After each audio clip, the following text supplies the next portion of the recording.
Hello, I'm Tom with Sentai's theatrical and marketing departments, and today we're here to discuss Lupin the Third on its 50th anniversary. It aired 50 years ago on October 24th, 1971, and today we have two very special guests here to speak with us about this series. So, Mr. Solomon, would you mind introducing yourself? Hello, my name is Charles Solomon. I write about anime and animation for the New York Times, the LA Times, NPR, Newsweek Japan, and a bunch of other people. And I'm chums with our other guest.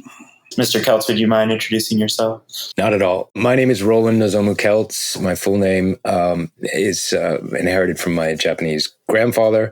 So I'm half Japanese American writer, author of a book called Japan America, which is about Japanese pop culture in the United States and how it interfaces with American culture. I'm a journalist and writer, and I contribute to several publications in Japan and the United States and in Europe. And I also teach. I'm a lecturer, a professor at Waseda University in Tokyo, where I teach in the media studies department.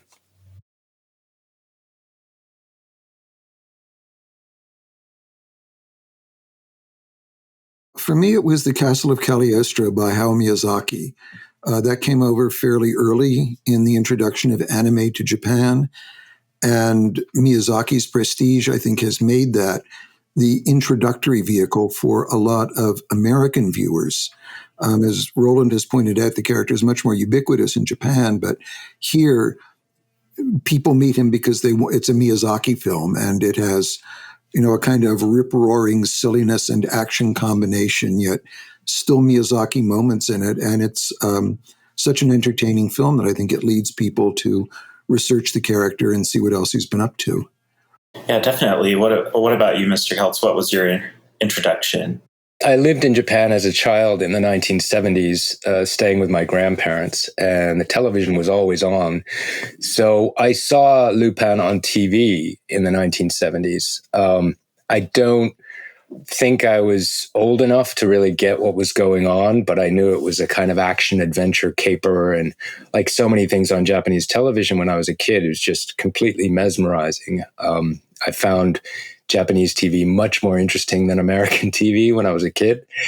And but much later, as Charles mentions, Castle of Cagliostro, Miyazaki's film, was really the kind of gateway into understanding the series and its longevity.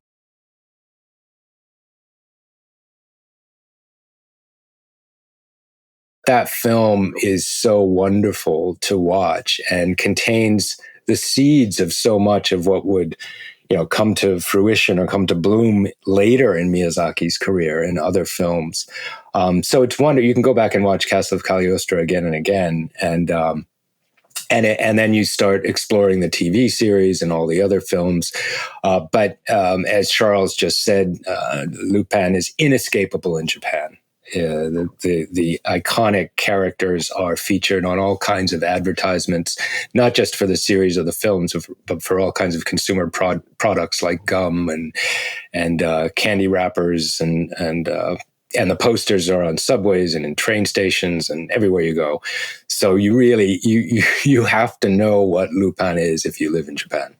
So would he be comparable to Mickey Mouse or Bugs Bunny or one of those kinds of characters in Japan? Or? I would say I would actually compare Lupin more to homegrown characters in Japan, like Doraemon or like Astro Boy, Tetsuwan Atom, because I think, especially in the 21st century, most Japanese know which characters are homegrown, made in Japan, and which characters like Mickey Mouse or Donald Duck are made by Disney in the USA.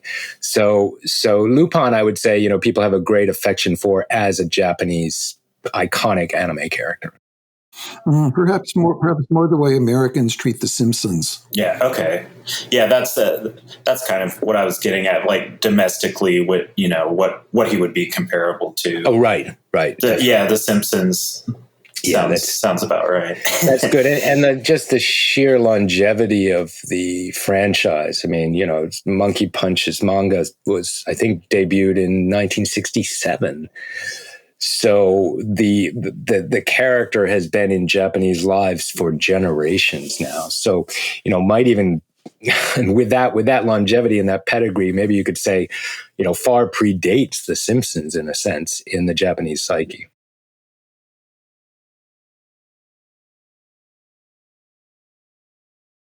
Picking up on something you said, Roland, I think you're right about how you see the seeds of much of Miyazaki's later work in Cagliostro, that even in a film that has that kind of frantic action, he still finds a way to give you those quiet little Miyazaki moments where Lupin is just staring into space on top of his old Volkswagen, or is looking at the water crashing at the foot of the cliffs. And it's a kind of filmmaking and a kind of moment that Miyazaki will give you later in much more powerfully, I think. But I think you're right that you can see those seeds beginning to germinate there. Yeah, I mean, even visually, you have a mossy castle image in Cagliostro, which later on you would see in Howl's Moving Castle, and in I guess in sort of in Castle in Sky in a way. I mean, Yeah. you have these, and the princess in Cagliostro, Lupin suddenly seems to want to marry, although then he doesn't. She bears a striking resemblance to Nausicaa.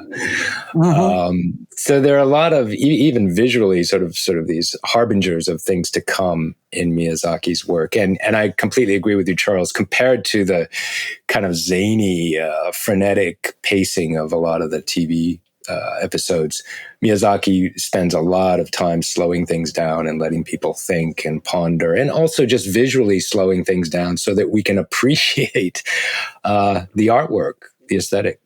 Yes, and I think he's not only letting the audience think, he's letting the characters think in a way that many directors don't anymore. It's dialogue, action, cut, whereas Miyazaki's characters, you feel, even in this early stage, are thinking about what's said to them and what's happening, and then responding rather than having a line at their fingertips. And I think that gives the film, again, an added strength and gives the characters a little more resonance.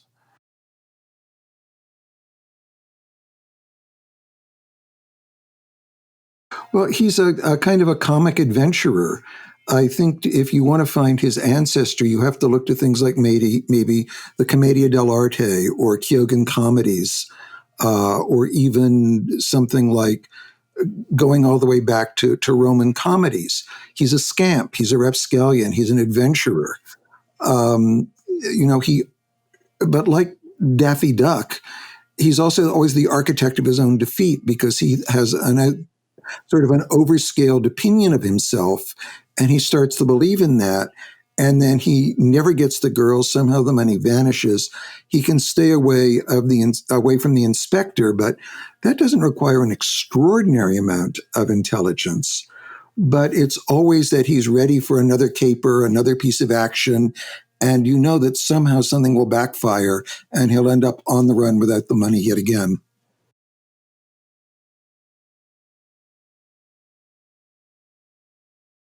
And I think that must have particularly appealed to that generation of Japanese in the late 60s, early 70s, who were really forming what we now call the salaryman. Those mostly men who had to wear suits and ties, and they were kind of cookie cutter versions of each other. And they went to work for the corporation, and they did their exercises, their calisthenics in the morning, and they sang the company song, and they were in a company dormitory, and they went to company dinners and drinks almost every night. Those guys, they married office ladies. And they married office ladies. And to see Lupin must have been like a perfect fantasy. It's like, oh, wow, what if I could have total freedom and flirt with all kinds of beautiful women and travel all over the world, and just steal money for the hell of it and not even care if I got any money, just take it. Yeah, I think Roland makes a good point that one of the things, I think a source of Lupin's appeal is that he's always having fun. Yeah. If there's a Western character you would compare him to, it might be Aladdin in the beginning of the Disney film, where dodging the cops is a game for him. Yeah, it's survival, but he's enjoying it, and Lupin always does. And for the campy quality Roland mentioned, well, why is Goemon running around in an Edo-era kimono with him in the middle of 20th century Japan? And why is Jigan done up like, a 30s Chicago gangster at the same time? They're familiar types, but the mishmash together is, again, a kind of cocking a snoot at the propriety of the salaryman world Roland was just describing.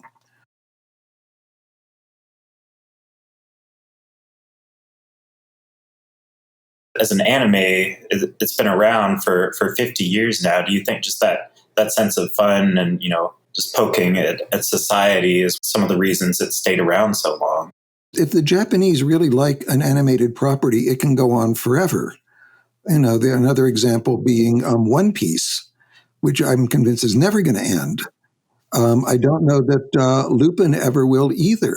And there's really no reason for him to, as long as they can find writers and directors who are good enough to sustain the qualities that people like in him. If they were to try and, say, marry him off or make him go respectable or something like that, I think it would collapse very quickly.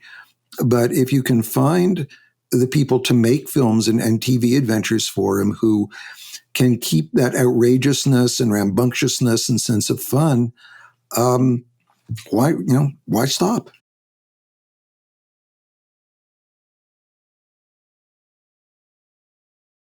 Yeah, and I think what is an early example of the way Japanese storytelling, and particularly in popular culture, often features a team of some kind, rather than, if you think of archetypal American comic book characters and animation characters, the superhero types like Superman or Spider-Man or Wonder Woman, they're sort of acting on their own, and they have people around them, but they're the superhero.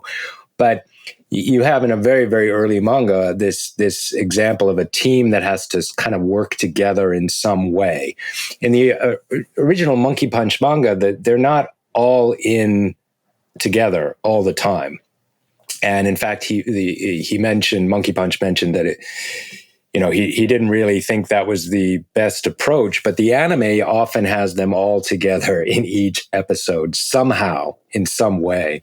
And if you think of later properties that became iconic anime titles for Americans in particular, like Battle of the Planets or Gatchaman in the original Japanese, or to some extent Speed Racer, and certainly Battleship Yamato, which I think was called All Star Blazers here in America in the 1970s and 80s. Those stories that feature teams that have to kind of get along, and they're kind of teams of oddballs.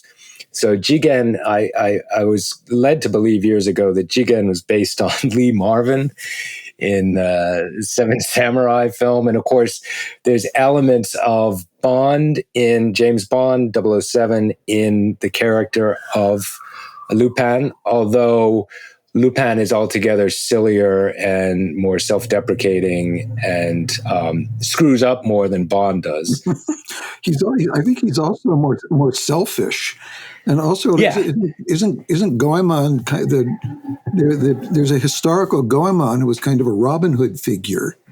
That's exactly right. Yeah, that kind of teamwork, I think, continues in a lot of animation, not only in Japan. Pokemon, Naruto, absolutely. My Hero Academia are all about teams.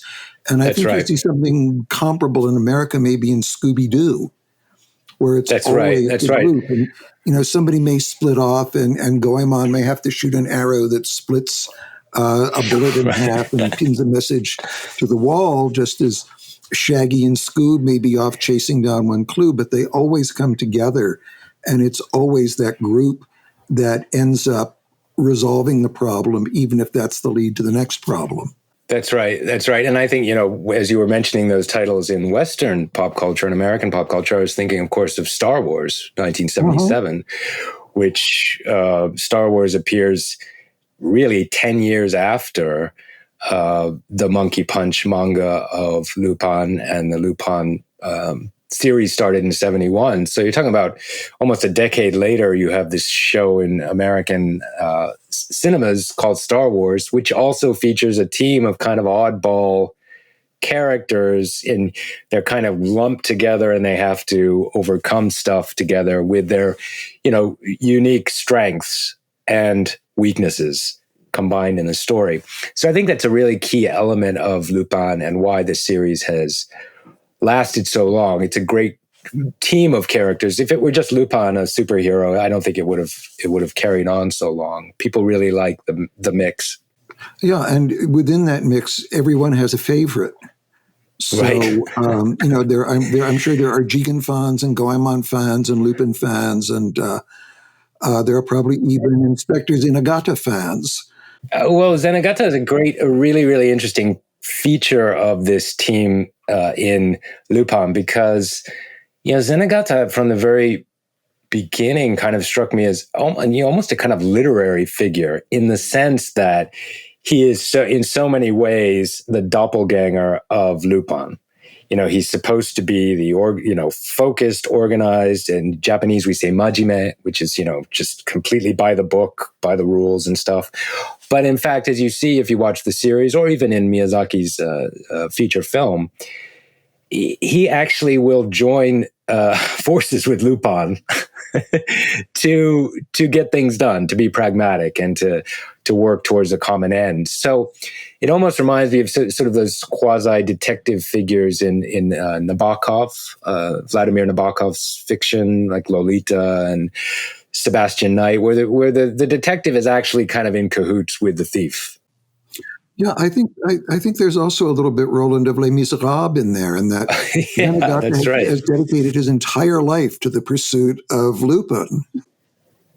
That's right. And of course, Lupin is originally, or at least its birth is from a French detective series, which I'm sure Charles knows more about than I do. Arsène Lupin is supposed to be the grandfather. Yeah, LeBlanc's books, right? Arsène Lupin. But also at times, Zenigata can kind of, in some of the weaker ones, he's almost Yosemite Sam or Elmer Fudd, that, he's the perfect patsy that they can always outsmart. And if they set up the situation right, he'll fall for it every time. That's right. But, there again, he vows several times in the series not to ever harm Lupin. So you imagine like a devoted detective who's pursuing this internationally wanted thief, but says, "Hey, I'm not gonna touch this guy. I'm not gonna harm this guy at all." No, you've got to bring him back alive. It's no fun otherwise. Oh, right. You don't get to say, "I told you so," and yeah.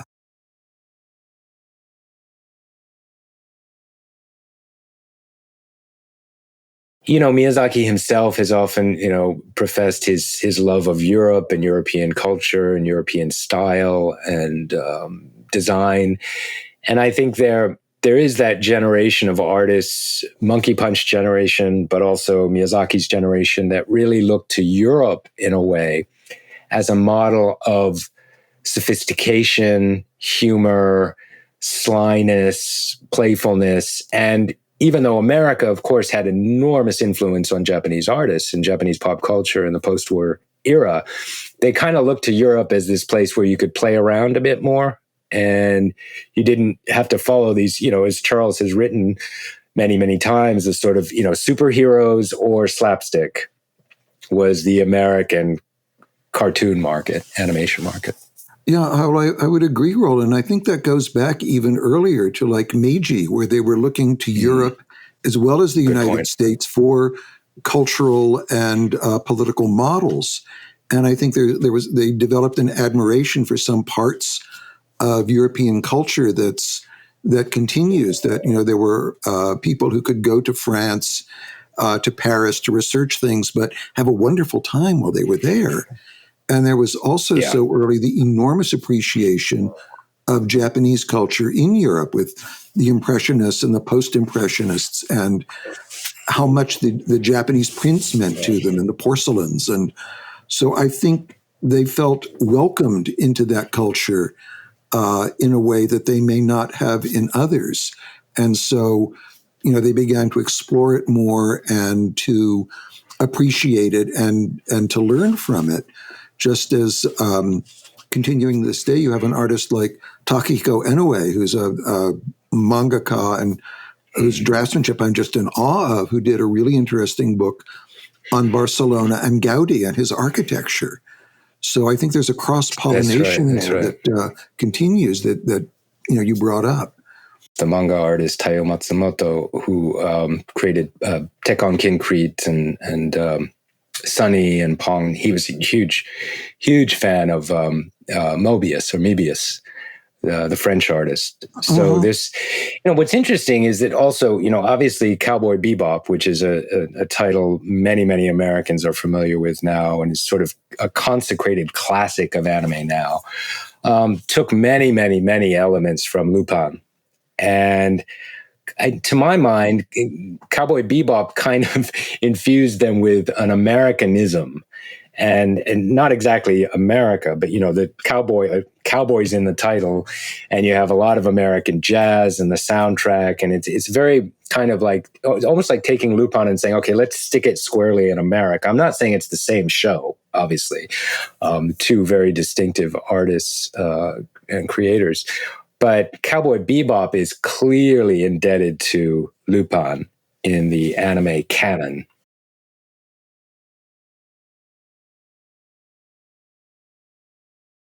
And in Lupin's case, and to some extent in Spike's case, there's this always gets into tricky territory, but the character can read visually as Japanese, which is not always true. I mean, the tokusatsu characters, for example, I was the other show that I was really into when I was a kid in Japan was Ultraman or Ultraman.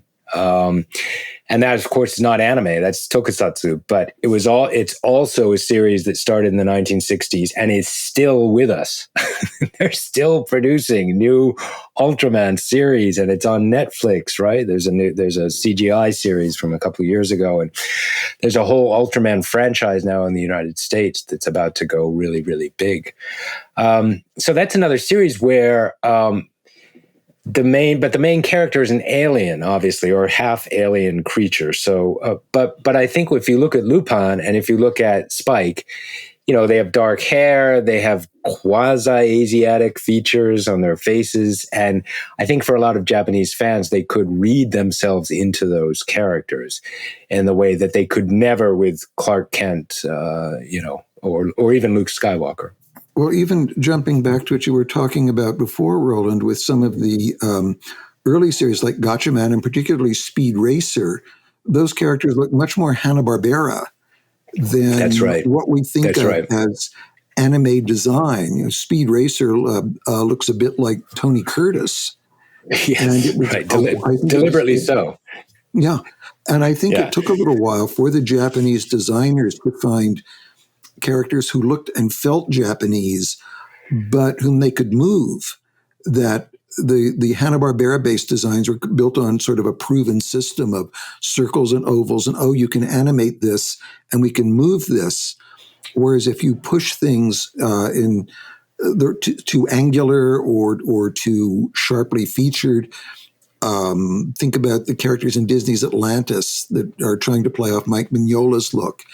They don't move as well. They get weird angles and they look funny from certain directions. So I think there was a learning curve. And once they did create characters like Lupin and Spike, who did look Japanese, okay, this is how we can do it. And then they take off and start doing all sorts of fugues and so forth on it. But I think you're right that both those characters are very, very Japanese. And you also have, again, Goemon and his kimono anchoring that to Japanese culture with chopsticks. And they do Japanese things. So they do read that way. I think it's a really good point. It's probably worth mentioning that Goemon, as this completely anachronistic samurai swordsman hanging out with a thief in 20th century Europe, the joke would have been almost more poignant with Japanese fans, because, Edo era Japan, the era of the samurai Bushido mentality, that was long, long, long gone by the time Lupin appeared. So it'd be almost like having a modern American thriller with some guy dressed as a cowboy in the middle of Midtown Manhattan. Even more, a knight in armor. Yeah, there you go. Yeah, exactly. I think there's a real parallel that you can see, that as Western knights become less useful because of cannons and guns, like the samurai, the armor gets more flamboyant and the pageantry gets more elaborate and the myths and the legends build up around them. So, Goemon is kind of the relic of that, or the reminder of that glorious past. But I like the idea of somebody in armor clanking along beside Spider-Man or something.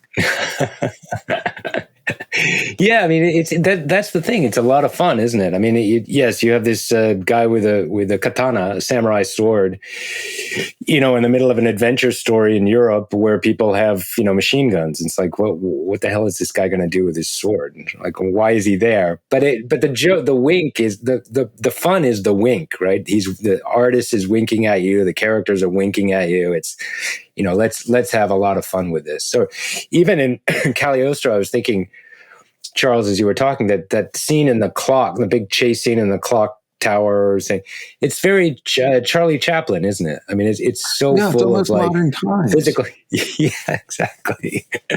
Well, and picking up on another of your points, Roland, I think Watanabe continued that in Samurai Champloo. That's right. You've got the alienated Ronin, you've got the lowlife Okinawan Champloo in Mugen, and you've got the ditzy waitress. And that's another team that, even if they drive each other crazy, has to stay together.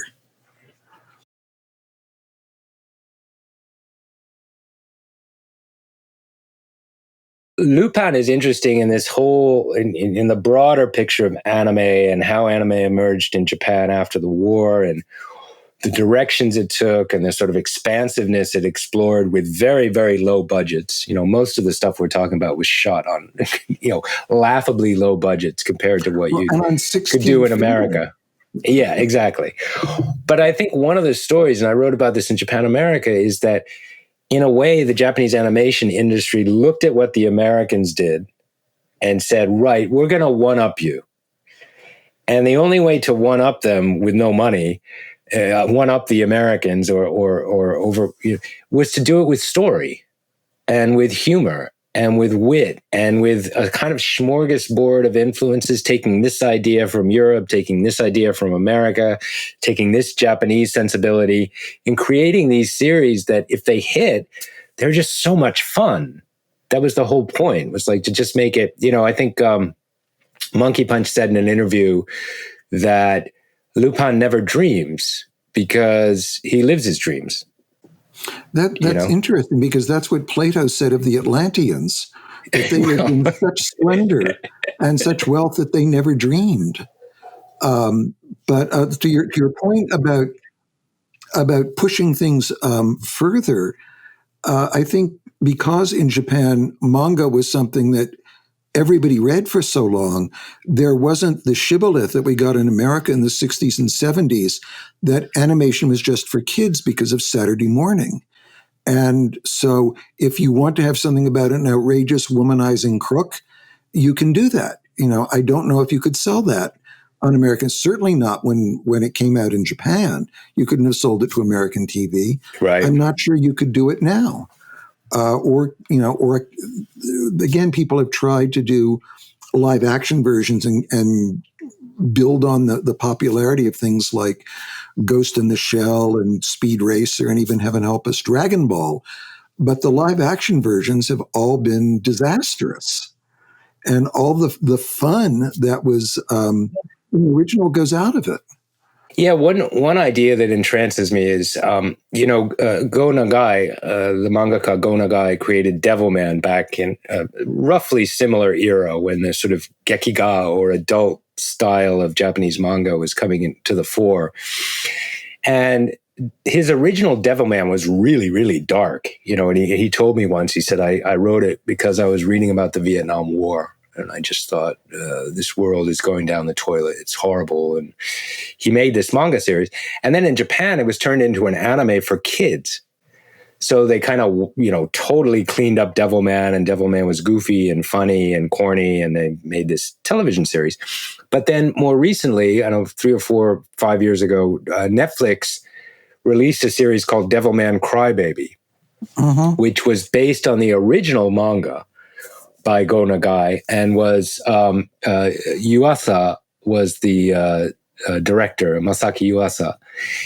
And I don't know if you saw it, Charles, but it's really dark and edgy. It's not all good. I mean, there's some really misguided moves, and the storytelling is a bit off kilter, but it's really dark and edgy. And I was thinking that it could be really fun if someone would pick up the Lupin franchise and make an updated version. I mean, to some extent, Koike has done that, Takeshi Koike, with the Lupin in Japan. But it'd be really interesting if somebody went back to the original 60s, darker, noirish story with, knowing what came after, including Cowboy Bebop, and kind of brought it to something like Netflix or one of the streaming platforms. I think that would be fun.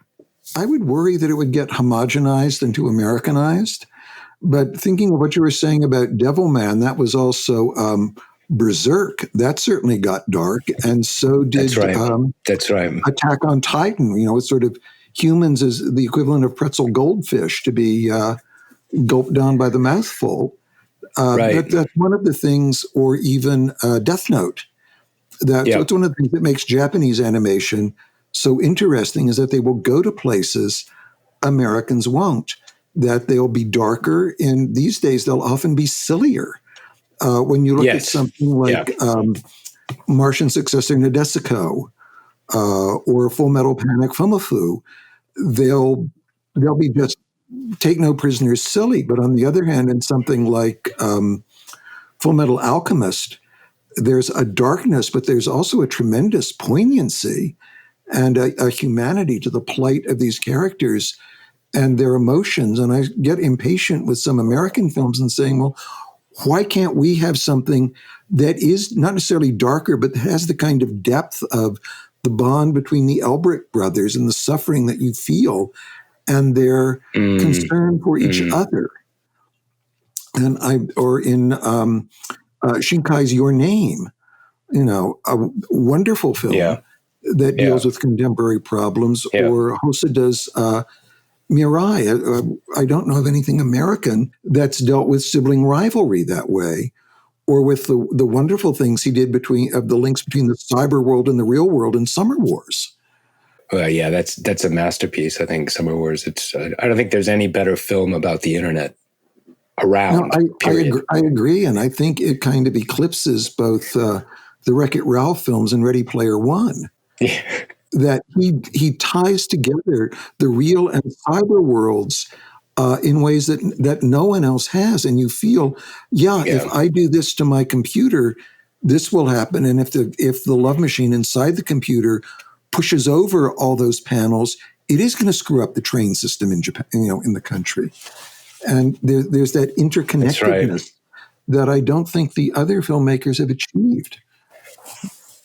As you were talking, I was thinking there's so much room in the Lupin franchise if someone were given carte blanche, a good writer, a good storyteller, to explore, for example, the relationships between Lupin and Jigen. I mean, they're clearly really tight, and they will do anything for each other, even though they get pissed at each other for periodic and good reasons. You have this, Fujiko, who's she's like the modern woman before there was a modern woman. She was basically you're a really clever guy, Lupin, but you're not nearly as smart as I am. And she's way ahead of him. Not as smart as you think you are. Exactly, right. She's but at the same time, she's kind of got his back, but not always. And, she knows he's a playboy, and she's been there, done that, tired of it. She's a great character to explore. And then, Goemon, as you said, is just completely ahistorical and an anachronism, and he knows it. So the self-consciousness of the characters could make a really wonderful new version of Lupin. Yeah, well, I think you could all, in some ways, if Lupin is Daffy Duck, who has some sense of the situation and keeps outsmarting himself, then Fujiko is Bugs Bunny, who has a much more complete sense of what's going on and knows how to lay traps that the others will very conveniently fall into. That's right. And like Bugs, she's not going to fix it. She's going to have fun with it. Yeah. Once again, there's a sense of mischief that runs through that.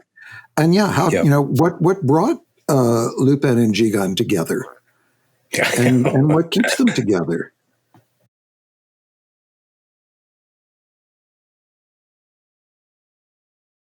By Japanese standards, that's not bad, but it's not extraordinary. Consider, Case Closed has over 1,000. One Piece is closing in on that. Gundam has 700 some. If something is good in Japan, again, it's eternal. What I think is impressive about Lupin's numbers is that it's over so many decades. Neither Case Closed nor One Piece are that old. But the only thing I think that might rival that in terms of longevity would be Golgo. How long that's been? Well, or I was going to say on Japanese television, there's a series not many Americans know that's called Sazai-san. Yes, which is about basically a very conventional Japanese family. It's kind of in a way closer to The Simpsons in the sense. I was going to say it's kind of a Japanese Blondie. Yeah, or Leave It to Beaver or something. I mean, there are lots of these sort of models, but that is the longest running animation series in the world. I think it's in the Guinness Book of World Records. Sazai-san. You're right. So I think in Japanese terms, the only comparison would be Sazai-san and Lupin in terms of animation. And I suppose for Americans, if you look at those two, one of them is a conventional family story where the salaryman is at home dealing with his wife and, retirement and sipping sake in the evening. And the other story is kind of what the salaryman wishes he were doing. And they both lasted. Sazai-san is eternal, that there are museums to her. And it started, I think, not long after World War II, didn't it? That's right. She was the kind of post-war housewife. The way Blondie became one very quickly once she and Dagwood finally married. And it just kept going as this idealized domestic comedy that's, as you suggested, I think the mirror image of Lupin, that they have nothing. They're again, mirror images. Yeah. And, it's somewhat like The Simpsons on US TV. The family of Sazai-san have these arguments. They have tiffs. They don't always get along. They goof around. They have stupid ideas, especially the men. And they deal with modernization bit by little incremental bit. But in the end of the show, they always come back to each other because they need each other. Yeah, well, Matt Groening has said that it's about a family that the members love each other and drive each other crazy, which everybody can identify with. And in some ways, that's almost the dynamic among Goemon and Lupin and Jigen. They drive each other crazy, but you can't imagine them apart from each other for very long. That's right. It is really a family at the core. And I think that's one of the key reasons why that series has lasted so long. And Lupin is, in a way, perpetually the little boy or the adolescent boy. But at the same rate, he even in Cagliostro, if you watch the film again, he knows he's a little boy. So his self-awareness kind of gives him an edge in a way that I think if the character were not self-aware, it would have been gone 20 years ago or 30 years ago. But because the character knows he's kind of playing the part of an adolescent rube, and at the same time, he is actually quite sensitive to his peers. He's actually, he's quite sensitive to Jigen if Jigen needs something. He's quite sensitive to Fujiko even, when she needs help, he's there. So that gives him this other dimension that I think has made the character in the series last. Well, I think that also ties into what we were saying before about it's his sense of fun. It's not necessarily an evil fun. It may be mischievous, but it's not cold or harsh. There, deep down, Lupin has a heart, and yes, he's having fun, and yes, he's playing Peck's bad boy, but you can't imagine him being cruel, as you said, to Jigan or to Fujiko or to Goemon. Or even Zenigata. He's not going to be cruel. It never hurt him. Right. No, and vice versa. And when you're talking about fun, I was thinking about Cagliostro because I was like, I always think about that scene where they're coming out of the aqueduct. Do you remember that scene? Mm-hmm. They're supposed to come out of the aqueduct and everything is all set. Everything's going to plan. Jigen and Lupin they got their, I don't know where they got their scuba diving gear, or snorkeling gear, but they got it somehow and they're about to get into the castle and then they fall out of the pipe at the wrong time and the water is flowing like crazy. And Lupin is trying to swim upstream against this incredible flow of water. And you can tell Miyazaki and his team are having so much fun just illustrating him trying to swim against the water. And he looks like an idiot. He looks like, Charlie Chaplin in a way. Well, and it's that's fun to animate. Yes. Yeah. It's such a wonderful scene. And when Lupin's really good, it's just so much fun to watch. The animation is so much fun to watch. It's so clever and Roland, smart. If you and I were running, we're in the middle of a caper, and we got a flat tire, would we play rock, paper, scissors to see who had to change it? Right. That's right. They do. Yeah, it's very clever and a lot of fun. And I also think it does fit into this continuum of Japanese animation after the war. Obviously we're talking about 70 years, but they tried to kind of one up its Western influences by being just a hair more clever, more fun, more goofy, more playful than, say, 007 or Lee Marvin. Like, how can we take these influences and make them just crank it up a bit and make it much more fun? I think Lupin fits into that. Yeah, and we're not bound by the restriction it has to be for kids. And since we don't have any money, we've got to do it in the story, in the writing, and in the direction. We have to, pull this off in a way where we can't depend on lavish animation or gorgeous effects because, the explosions are going to be circles in the background or, it's things like, I suspect a lot of the early Lupins, like the original Dragon Ball, was shot on 16 millimeter because it was all they could afford. That's right. Yeah. So if you don't have the money, it goes back to something Chuck Jones said, that if you've got a room full of paper and a million different colored pencils, you'll never get anything done because you'll experiment endlessly. If you've got a great pencil and a stack of one size, one color paper, you'll put everything into the drawings because you have to. And I think in many ways the Japanese artists did this. They didn't have a lot of money. They didn't have a lot of alternatives. So they just concentrated on what they had and getting the most out of it.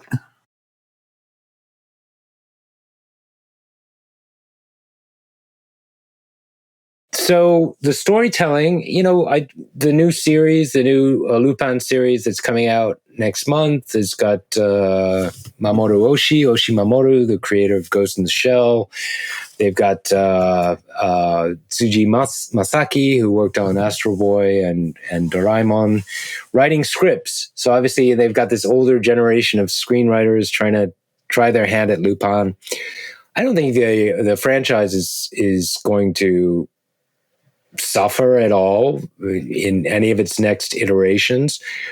What I think would be really interesting, and the reason I mentioned Devilman Crybaby at Netflix and Devilman is that I think Lupin is kind of ripe for a kind of international platform that could go back to its darker roots and find a new audience for what's fundamentally a really cool noir story. Really. I think it's a really cool noir story. And, Cowboy Bebop is being done as a live action series for Netflix coming out next year, I think. I hope. No, Charles, I'm not hopeful about it. I'm just saying that it's happening.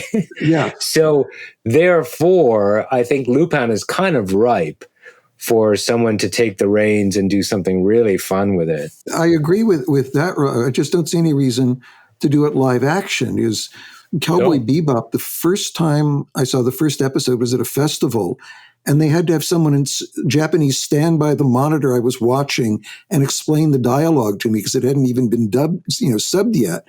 And you could tell, oh, this is really interesting. And, this is something I want to see. Here's an interesting exercise. If you go back and look at Castle of Cagliostro today, watch it again, the Lupin's eyebrows and his eyes are very, very evocative of Seita's face in Grave of the Fireflies. Another very different story, but a Ghibli story, and the face is incredibly similar.